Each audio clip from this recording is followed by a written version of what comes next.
Entonces, eso sí se puede comprender. Pero existe deformación y no se hace una medición actual de ello.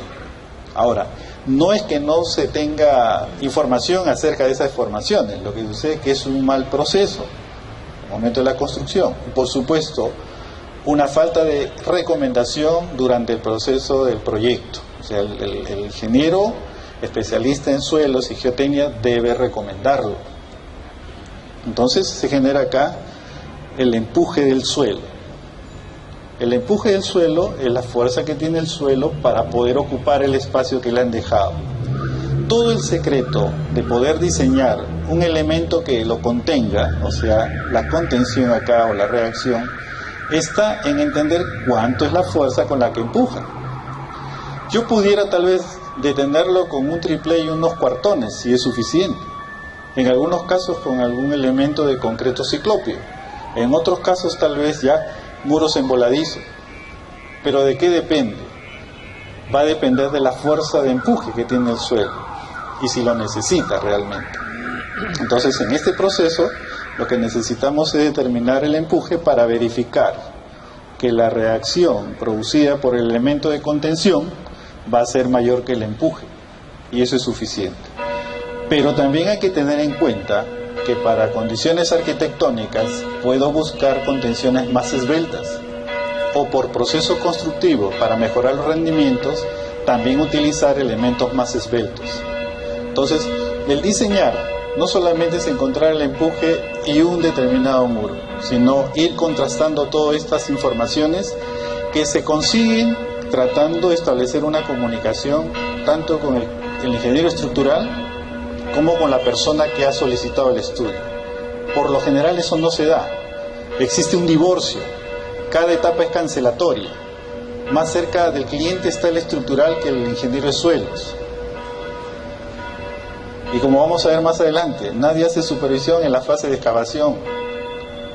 Entonces ahí se va generando el problema. Y lo estamos arrastrando ya un tiempo atrás. Las situaciones, por ejemplo, son bastante drásticas y severas, ¿no? Y si hay presencia de agua, con mayor razón. El agua pues es destructiva. El acercamiento de los niveles freáticos, zonas, por ejemplo, en muelles, zonas en playa, rotura de tuberías también. La rotura de tuberías genera la presencia de agua que no estuvo contemplada durante la fase de proyecto, por ejemplo. Y también resta capacidad portante a la estructura, al suelo, ¿no? Y también tenemos que esas causas de problemas pueden ser problemas técnicos. Muchas veces pueden corresponder a uno de ellos, ¿no? Se va dando pues porque no se ha tenido en cuenta, por ejemplo, las fuerzas con las que empuja el suelo. Uno, no se ha tenido en cuenta los daños que se ocasionan a terceros, porque si se genera un desplazamiento del suelo, definitivamente se genera una disminución o un asentamiento en la parte superior, y si hay una estructura en ese lado, pues la va a quebrar, ¿no? Entonces, en estos casos, si ustedes observan acá, este es uno de los casos, de los tantos casos que ya se ha producido. Tenemos, sí, un elemento de contención, ¿se dan cuenta? Pero este elemento de contención tiene una sola sección transversal, ¿no? Y en esa sección transversal, pues se está presentando el gran problema aquí en este caso. Porque como vamos a ver más adelante, pues los empujes no son iguales desde la superficie hasta la parte más baja. Entonces, viene a ser un error. Ahora, ¿el error de quién es? ¿Del proyectista? ¿Del contratista? Supervisores todavía no habían. ¿De quién es el error? Ahí nace siempre el conflicto y bueno, cada quien como responsable de su parte pues trata de salvar la responsabilidad. Pero definitivamente los esfuerzos en esta pared y con este suelo granular no es igual como para colocar un solo elemento de una sección transversal uniforme, ¿no? Inclusive ya colocado este muro se derrumbó y bueno, hubo pérdida de vida humana como ustedes ya sabían, ¿no? Y los daños a terceros. Los daños a terceros también son bastante delicados porque yo genero la excavación, voy a construir mi edificio, pero ¿qué pasa? Daño al vecino, ¿no? Y pues y le doy un problema del cual él nunca estuvo pensando que lo podría tener. Y es más, se enfrasca pues en un problema legal que a la larga pues puede ganar el más fuerte definitivamente, ¿no? Como ustedes ya saben. Y entonces eso puede generar mucho mayor problema porque a la larga le termina rematando su propio terreno, su casa, al mismo que le ocasiona el problema, ¿no? Entonces hay daños pues que se ocasionan también a terceros. Cuando suceden estos problemas, ¿no? Se trata siempre de ver dónde está el culpable, ¿no? Ustedes se han dado cuenta, el periodismo ahora llega a todas partes y siempre tratando de entrevistar a uno, entrevistar al otro, quién tiene la culpa, qué le dijo uno, qué le dijo el otro. Y pues hay una serie de convocatorias acá, comenzando por los especialistas. Y entonces cada uno empieza a hacer el deslinde de su responsabilidad, ¿no? Y también debe participar el especialista en suelos. El gran problema, como le decía en un principio, muchas veces no tiene la información suficiente para poderlo hacer. Pero un mayor problema es que durante esa etapa de la excavación no hubo supervisión. Solamente se hace la supervisión cuando se empieza a levantar ya la estructura. Entonces, reconocer un poco eso y tratar de resolverlo. Por otro lado, las autoridades, ¿no? También son entrevistadas, van, deslinda responsabilidades, el municipio al colegio de ingenieros, bueno, y ahí se entrampa también todos estos problemas, ¿no? Y finalmente, ¿quién hace una investigación profunda? El periodista. A la larga es el que maneja más información, él sabe muchas cosas y muchas más de las que tal vez no vienen al mismo problema. Entonces, hay un problema en ese proceso. Ahora, ¿qué sucede, por ejemplo, ¿no? en la elaboración de un expediente técnico? Como ustedes saben, pueden haber diferentes etapas en la elaboración de un expediente técnico. Pero aquí, en esta parte, estaría en los estudios de ingeniería la parte que corresponde a la mecánica de suelo, que es el tema que yo conozco y trato de comentárselo para ver, absolver algunas dudas, ¿no? Entonces, en esta parte está comprometido la parte de suelos que se tiene que ejecutar dentro de todo un expediente técnico. Ese proceso, como sabemos, debe tener una secuencia y debe ser plasmado también en el estudio de mecánica de suelo. Hoy en día ya hay toda una rutina, hay muchas empresas que manejan esto y pues si tienen inclusive una estructura ya determinado e inclusive basado en estos ítems, simplemente tratan de copar cada una de esas etapas, ¿no? La exploración de campo, el ensayo de laboratorio y el diseño geotécnico. Una exploración de campo que es dependiente de la norma 050. Ellos ya establecen cuánto tipo de excavaciones se deben hacer, hasta qué profundidades y todo ello. La parte de laboratorio también es sugerido también por la norma de 050, estableciendo qué es lo que tienen que hacer. Entonces, compro mi norma de 050 en Sensico, debe estar en 15 soles, y entonces sigo esa pauta y puedo hacer un estudio de suelo. Pero eso no es todo. Ese puede ser la secuencia, pero cuando llega el momento del análisis, que hay que recomendar qué va a suceder, se puede esperar, digamos, un derrumbe, qué sucedería en presencia de agua de este suelo, esas cosas, por ejemplo, no están escritas allí. Es más, si ustedes ya leyeron la norma de 050, no es muy clara, por ejemplo, en la parte de determinar la capacidad de carga del suelo. Y ahora ni siquiera se menciona de que esta capacidad de carga debe ser contrastada con las cargas provenientes de la estructura. Y no es lo mismo, las cargas transmitidas por una vivienda o transmitidas por un edificio de 17 pisos son totalmente distintas. Entonces hay una falta de articulación ahí, como les comentaba ya hace un momento. En las exploraciones de campo, ¿no?, se pueden absolver muchas de las inquietudes que puede tener el profesional.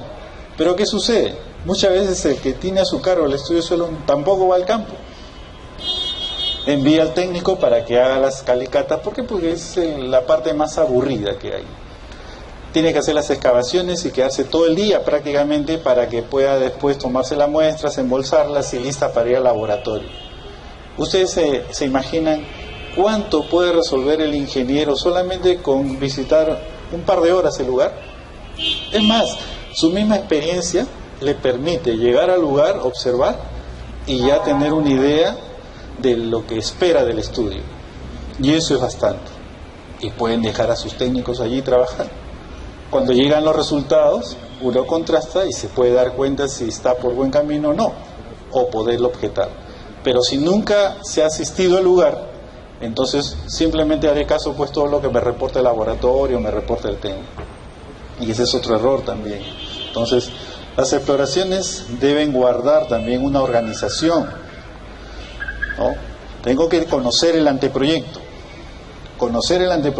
Y como le repito, muchas veces se comienza el trabajo y no se sabe cuál es el anteproyecto. Inclusive hay muchas situaciones en las cuales la persona que requiere el estudio porque tiene su terreno quiere formalizarlo ante el municipio, pero el municipio le pide el estudio de suelos. Y entonces trata de hacer un estudio de suelo buscando un especialista, en la cual empieza la conversación diciendo, bueno, ¿y qué piensa construir? Bueno, no sé, de repente un conjunto habitacional o una academia, aulas. Bueno, por lo menos dígame cuántos pisos va a tener para poder estimar las cargas. No lo sé todavía, yo estoy haciendo esto porque me lo están pidiendo en la municipalidad. Yo creo que el pedido se puede reorientar. Debe existir un anteproyecto porque eso permite hacer un buen estudio de suelos. Es más, la norma indica, por ejemplo, el número de excavaciones que se tiene que hacer por área. Sin embargo, conociendo el anteproyecto, uno superpone la estructura sobre el terreno y elige cuáles son los puntos más cargados para hacer el estudio. Y se puede reducir un gran número de excavaciones. Entonces, si nos fijamos por la norma, así como se da, cuadriculo el terreno y se pretende hacer una serie de excavaciones, seguramente que no se lo pagan. Nadie se lo va a querer pagar, porque es una cantidad enorme de escalicatas. Pero si superpone la estructura y elige finalmente que con 3 es suficiente, es más razonable, más ingenieril, no le quitan tanto su tiempo y por último usted puede cobrar lo que realmente corresponde. Entonces hay una coherencia. En segundo lugar, basado en este anteproyecto, genero la programación de campo, ¿no? O sea, cuántas excavaciones, conociendo el lugar, puedo especular, bueno, es la zona sur, seguramente hay suelo friccionante, voy a llevar un equipo de SPT. ¿Es zona norte, zona de Puente Piedra? No, ahí tendré material de cobertura de terreno de cultivo, pero por debajo voy a encontrar conglomerado. Y según, dependiendo de la ubicación, puedo encontrar hasta nivel freático. Entonces, le permite eso elegir inclusive la estrategia y los equipos que necesita para los estudios de suelos. Y todo eso tiene que estar plasmado en el estudio. O sea, cuando uno lo lee, tiene que ser una historia de cómo hizo el especialista para llegar a esa capacidad que ha concluido en el estudio. El tipo de exploración y, por supuesto, las muestras que voy a tomar. No. En muchos de los casos, la topografía, la formación geológica, la estratigrafía, la zona, permite disminuir el número de muestras que van al laboratorio. Cuando eso no se conoce, uno tiene que tomar todas las muestras que encuentra en el lugar y después comenzar a discriminar ya en el laboratorio. Entonces, mucho ayuda, mejora el rendimiento si uno visita la zona y elige el número de calicatas basado en el anteproyecto y por lo tanto define cuántas muestras son las que quiero determinar. La norma de 050, como les mencionaba, ya lo comentaba, ¿no? Comentaba, por ejemplo, todos los requisitos que debe dar no solamente el cliente, sino también la responsabilidad de las autoridades y del terreno investigar toda aquella información que sea útil para ello, ¿no? Habla de los planos de ubicación, la topografía, conocer el lugar, la situación legal. Eso de la topografía es importante, por ejemplo, porque cuando es accidentada es muy probable que por debajo, algunos metros por debajo, yo pueda encontrar un material que lo puedo encontrar también en la zona alta. La lógica de formación está dada de primero los materiales más gruesos, seguido de los medianos y superpuestos por los más finos. El caso inverso también se puede dar. Por ejemplo, en la zona de San Marcos, muy cerca a la Huaca, pues el material es mucho más fino, ¿no? Se va incrustando en el terreno, pero por trabajos hechos en la misma ciudad universitaria, llevaron el conglomerado y lo depositaron cerca de las faldas de esa Huaca. Pasaron los años y correspondió hacer un estudio allí, y entonces primero encontraba la grava y por debajo encontraba el suelo limo arcilloso. Entonces le cambió el concepto al profesional, ¿no? Entonces todo eso también se puede dar basado en los planos. Ahora bien, dentro de toda esa norma de 0,50 hay un punto en el cual se habla sobre los sótanos, ¿no? Y para los sótanos, también para nosotros es una posición o una situación nueva porque se está generando a partir de las construcciones elevadas. Las construcciones elevadas, por ser esbeltas, puede demandar por estabilidad o vuelco una mayor profundidad de cimentación. Y al conseguir esa profundidad de cimentación tengo que hacer aprovechable esa profundidad y por lo tanto puedo determinar en sótanos o estacionamientos, por un lado. Pero por otro lado, también puede ser función de la arquitectura.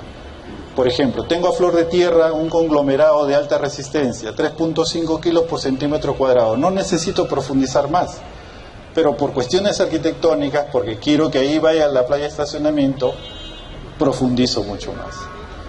Entonces, hay que establecer siempre esa relación. Pero ya la norma, como digo, lo está vinculando aquí, ¿no? Viene el caso de las profundidades de exploración.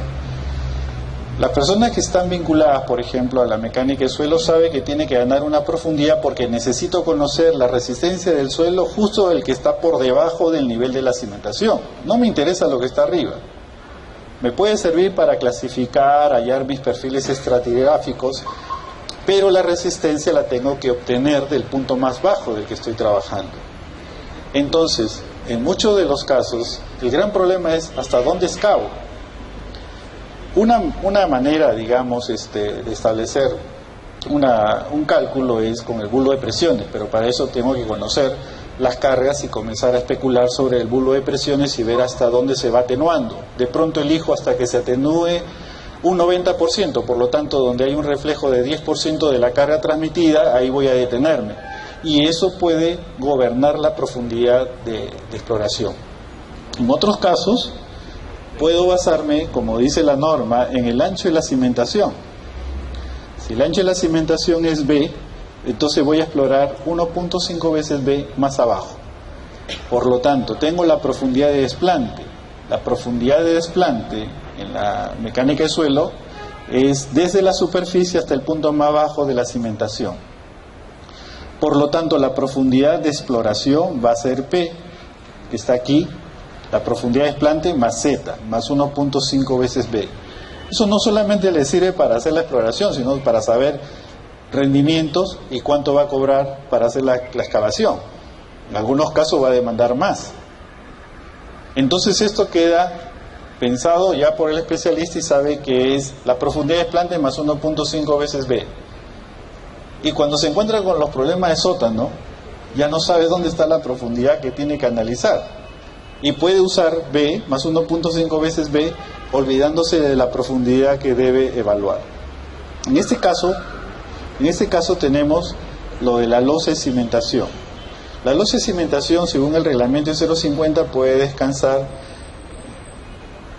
al menos en 40 centímetros. Entonces, de 40 para abajo tiene que cimentarse. Además que ese tipo de cimentación reparte mucho mejor los esfuerzos. Pero por ningún motivo la exploración debe ser menos de 3 metros, ¿no? Como dice acá. Por ningún motivo va a ser menos de 3 metros. O sea, yo necesito hacer excavación